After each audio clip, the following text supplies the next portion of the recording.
Ay gün doğmasın, iyili günüm olmasa, kışlar gelmesin, yazları görmesem sevip olur mu?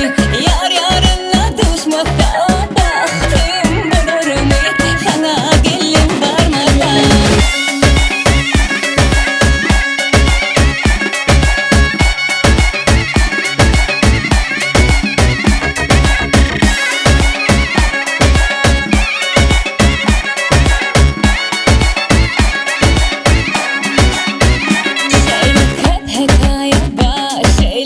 Rivayet var her hikayen sonuna, yar yarına kavuşa.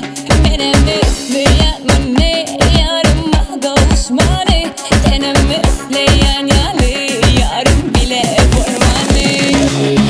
Ay gün doğmasın, iyili günüm olmasa, kışlar gelmesin, yazları görmesem sevip olur mu? Yar yarına düşmasa,